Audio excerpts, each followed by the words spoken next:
Good morning, Chicago, and cheerio to our Patriots across the pond. Welcome to Salute Your Sports. I'm Rick Tarzitano, and what a grand occasion in Great Britain it was last night. Rarely do you get a chance to redeem yourself. Even rarer still to do so in almost identical settings. 389 days after the fact, the U.S. women's soccer team got a second date with the World Cup Japan team, the current top dog in FIFA's world rankings, in front of a record crowd of 80,000 at soccer's mecca, Wembley Stadium. The Americans, who narrowly missed the gold medal match before Alex Morgan's header bulged the twine just as time expired, looked to reach into their bag of tricks one last time. Morgan kick-started the surge again against Japan, making a pinpoint crossing pass from the end line to a surging Carly Lloyd, whose head found the ball a split second before Abby Wambach's foot did.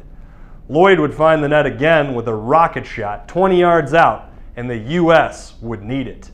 Despite 3 or 4 epic saves from Hope Solo, the Japanese barrage would eventually prove fruitful with a 63rd minute goal by Yuki Ojimi. But that would be the lone tally for the Japanese, as Hope sprung just in time to fend off a would-be equalizer in the 83rd minute and secured the U.S.'s 3rd Olympic gold while avenging last year's devastating loss. Moving back stateside to the other football, the Bears and Broncos kicked off their 2012 campaigns Thursday night at Soldier Field. Although most might consider the first preseason game a tune-up, Manning relished the chance to get on the field after a year-long pain in the neck.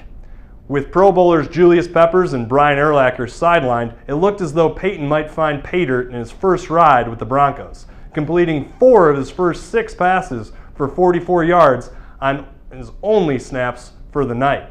But on 3rd and 12, while looking to connect with his long-lost target, Brandon Stokely, Manning's pass slipped through his fingertips and into the diving arms of Major Wright.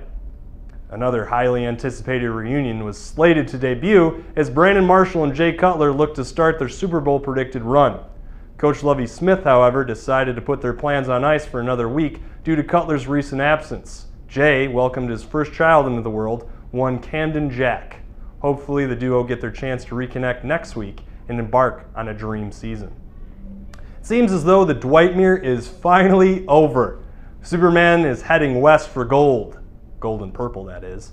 According to ESPN's Mark Stein, the Lakers were able to wrangle Howard from the Magic in a 4-team mega deal, rounded out by the 76ers and Nuggets.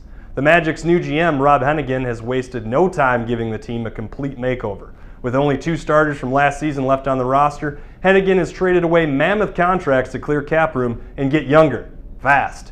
In the deal, the Magic will receive a future first-round pick from the Lakers, Nuggets, and Sixers, while adding budding stars in Aaron Aflalo and Nikola Vukovic.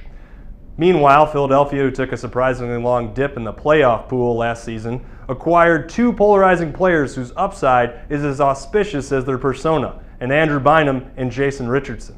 Denver, the wild card in this stacked deck, shed a massive $43 million guaranteed contract while nabbing all-star small forward Andre Iguodala. Sources close to Howard say, despite this trade, Dwight remains adamant that he will test free agency next year, regardless of his current situation. The Cubs were able to slide by the Reds last night with a 2-run double by their lone all-star, Starlin Castro. They continue their 4-game set into the weekend with a 2:20 afternoon start, while the Sox lock horns with the surging A's in the cell tonight.